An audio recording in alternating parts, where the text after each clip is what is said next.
Taft was our only president to be both a Supreme Court Chief Justice and President of the United States. Taft was born on September 15th, 1857, in a suburb of Cincinnati, Ohio. He had a normal childhood and finished high school right there in Cincinnati. He went to college at Yale College and graduated second in his class. He attended Cincinnati Law School and he worked in his father's firm and learned all the practicalities of becoming a lawyer. He graduated in 1880 and passed the Ohio bar, and he quickly became involved in politics. He was appointed to several positions in Ohio due to his political connections, including to the Superior Court of Cincinnati. That same year, he met Helen Huron, and they would get married in 1886. They had 3 children. He was then appointed Solicitor General of the United States. In 1892, he resigned that position to take a position on the United States Court of Appeals, right there in Cincinnati. Taft was not making much money off these government positions, however, but his brother was doing well in business and helped Taft out to give his family a decent lifestyle. Taft also taught at his old law school. He couldn't get that deeply in politics, however, because he was a federal judge, so he sort of had to balance the two out. He was talked into an appointment to the commission in the Philippines to organize the civilian government.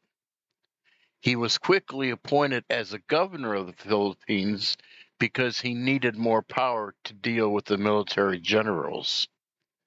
The only reason Taft took this position was because he was promised to be appointed to the Supreme Court the next time an opening came up. Taft didn't see the Philippines as getting their independence for decades.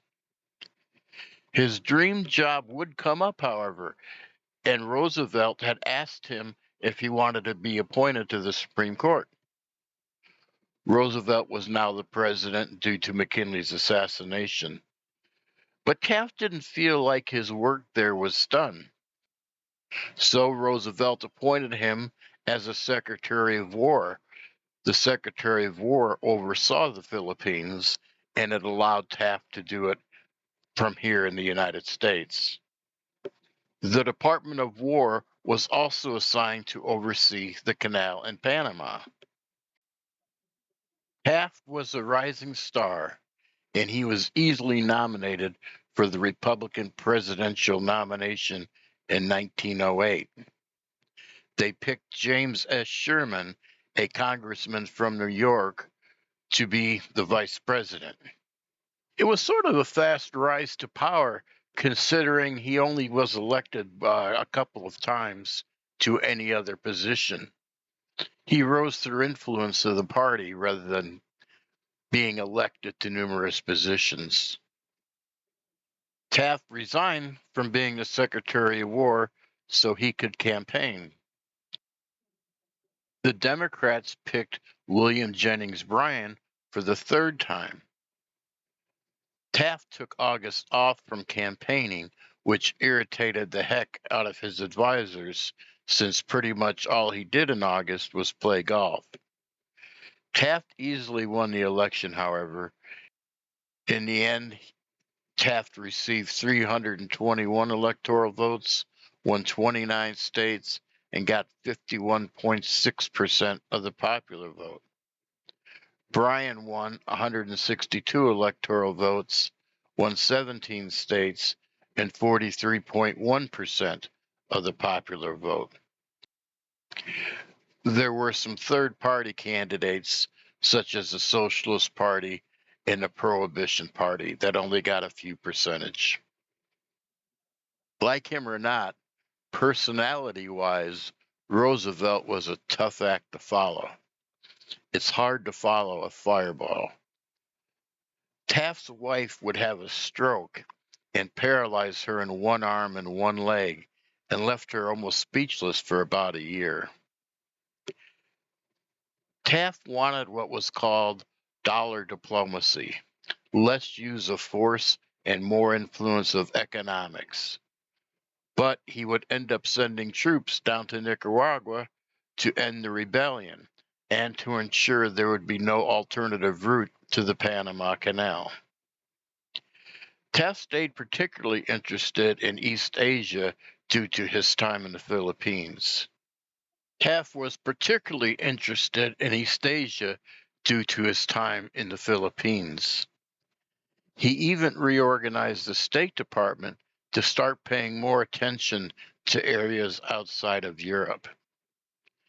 Taft would negotiate some settlements, minor things, the little border dispute with Maine, and a seal hunting problem dispute with Japan.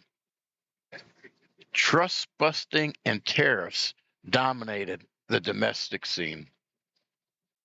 Taft faced a scandal called the Ballinger-Pinchot affair.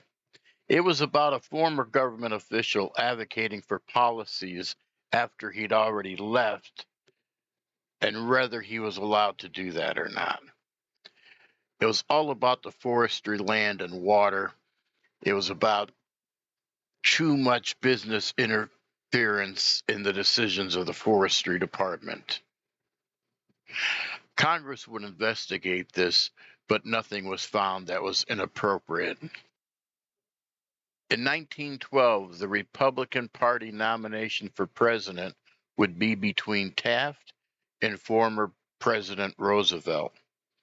Initially, Roosevelt was lackadaisical about running again, but he started to see Taft reversing all his policies and didn't want Taft back in office. Taft would end up winning the nomination, but all this did was ended up splitting the party, because Roosevelt would go out and form his own party, the Progressive Party, or what was to become the Bull Moose Party. The Democrats nominated Woodrow Wilson, and Taft took a pounding.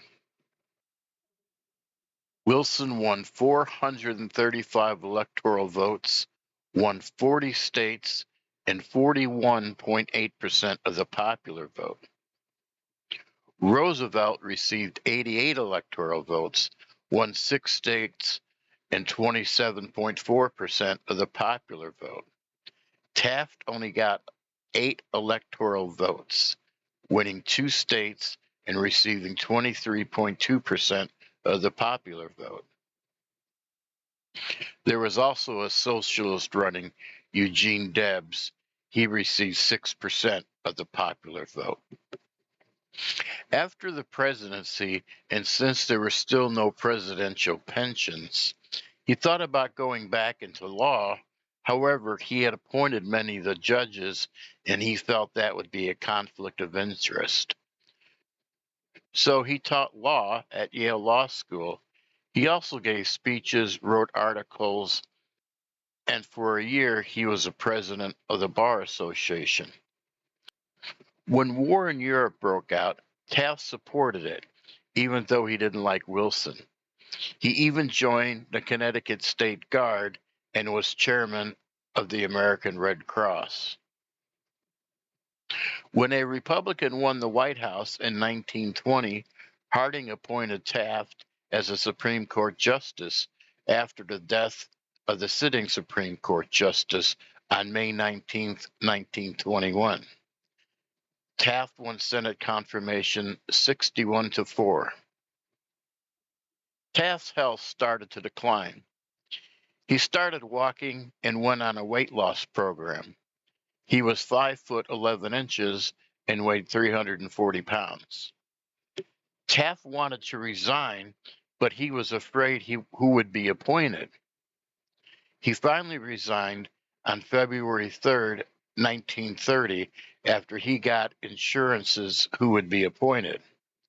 He died on March 8th, 1930, little over a month after he resigned. He was 72 years old. Taft was worth about $3 million in today's money when he died. If you like these videos, please hit the like button and subscribe. Thanks for listening.